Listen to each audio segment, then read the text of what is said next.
Radio Lorté, la bulle sonore de la bibliothèque du 6e.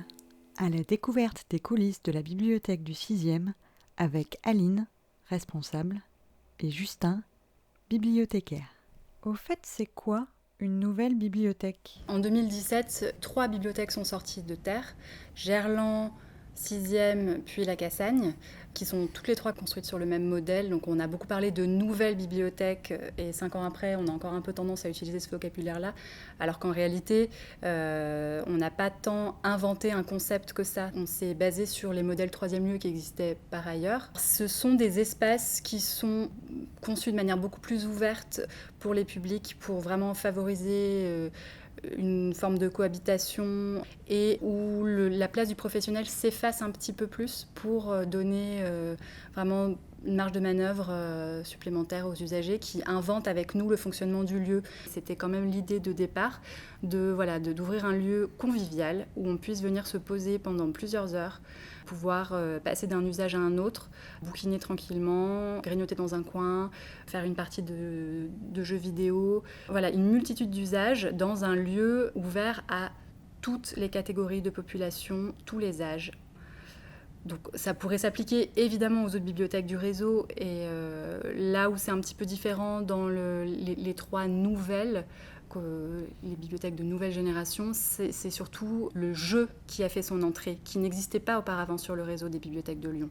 À la bibliothèque du 6e, contrairement à Gerland et à la Cassagne, qui sont similaires mais qui ont quand même pas mal de différences avec notre bibliothèque, on a créé une salle de jeu cloisonnée, dédiée aux jeux de société, de plateau et aux consoles de jeux vidéo. Et ça nous permet d'avoir vraiment cet espace qui se trouve à la fois dans la bibliothèque et en même temps séparé. Il y a une cloison, il y a tout un travail sur le son pour justement pouvoir se lâcher, être très bruyant dans cette salle, tout en préservant le silence de la pièce qui se trouve juste à côté, qui est une salle de travail. Donc le seul endroit silencieux, calme de la bibliothèque qu'on peut garantir, c'est cette salle qu'on appelle l'atelier et qui se trouve juste à côté de la salle de jeu où, pour le coup, le volume sonore est parfois atteint des extrêmes. Donc c'est cette porte d'entrée sur le jeu en général qui a fait qu'on a qualifié ces 3 nouvelles bibliothèques de innovantes. Sachant que effectivement, ce travail conjoint des 3 équipes s'est fait aussi à la lueur de ce qui existait par ailleurs en France et dans d'autres pays, puisque vraiment, là on y tient, on a beaucoup communiqué sur l'ouverture de ces 3 bibliothèques et vraiment de modernité et de nouveaux modèles, mais on n'est pas propriétaire de ce modèle, clairement. Il y a même sur l'agglo, la bibliothèque du RISE a fait la même chose avant nous, plus de 10 ans avant. On ne réclame pas la paternité-maternité de ce concept. Et alors, ces nouvelles bibliothèques, ça marche ? Alors, il y a toujours l'effet de nouveauté. En fait, quand un nouveau lieu ouvre, il y a beaucoup de fréquentation, c'est normal. Ça montre l'appétence pour le public, qui est curieux, qui a envie de venir voir à quoi ça ressemble. Sauf qu'en fait, cet effet de nouveauté ne s'est jamais estompé. Plus d'1 an après l'ouverture, on avait toujours autant de fréquentation, voire plus. C'est-à-dire que c'est vraiment monté crescendo. Il faut imaginer que la fréquentation... Alors, je ne peux pas donner de chiffres de fréquentation standard d'une bibliothèque, ça n'a pas de sens, ça dépend de la taille du lieu. Mais en tout cas, entre mi-septembre et en gros mi-mai, c'est vraiment là dans toutes les bibliothèques où il y a une forte fréquentation avec une très grande concentration sur les mercredis et les samedis qui sont les jours des familles.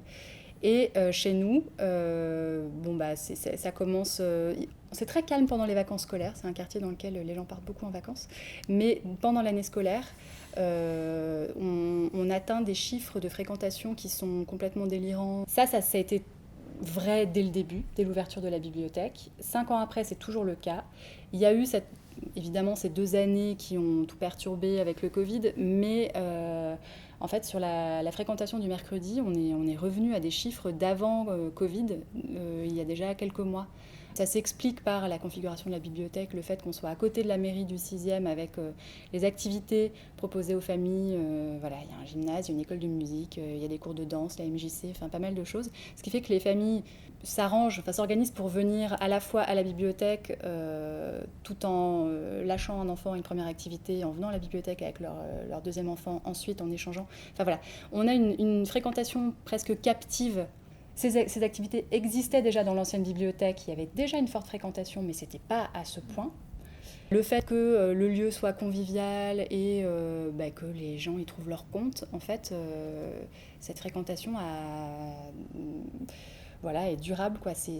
On a passé l'effet de nouveauté. 5 ans après, on sait que on aura toujours, a priori, ce type de fréquentation. On ne peut pas pousser les murs. Mais ça fait aussi 5 ans qu'on change régulièrement l'aménagement, les choix de signalétique pour les documents. On essaie de réinventer un chemin plus logique pour se promener dans les collections et pour surtout gagner de la place pour recréer des espaces de lecture où on soit moins contraint par cette toute petite surface, notamment dans l'espace Grandir pour les enfants de 0 à 11 ans. En fait, les 3 premières années, donc, on a ouvert en juin 2017, et puis il y a eu la pandémie là, qui a commencé en mars 2020, donc ça fait presque 3 ans.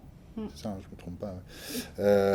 En fait, ça n'a pas trop de sens de comparer avec les autres bibliothèques, parce que chaque quartier, chaque lieu a ses spécificités.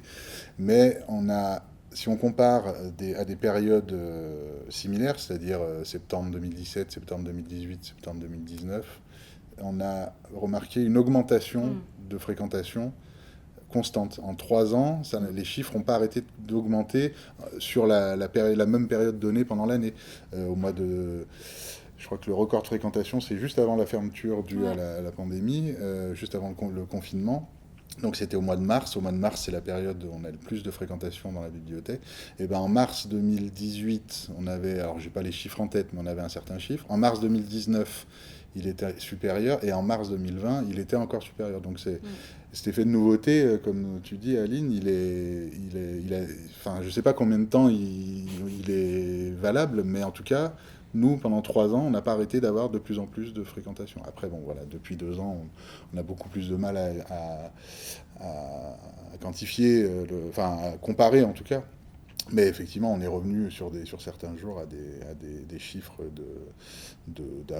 d'avant la pandémie, d'avant le confinement. Donc Quand est-ce qu'il faut venir à la bibliothèque pour être tranquille ? Les mardis après-midi, c'est plutôt calme, la bibliothèque est plutôt calme jusqu'à la sortie de l'école, où il y a un moment un peu plus dense, on va dire. Le mercredi, toute la journée, c'est très dense. Après, on refuse personne, il ne faut pas non plus...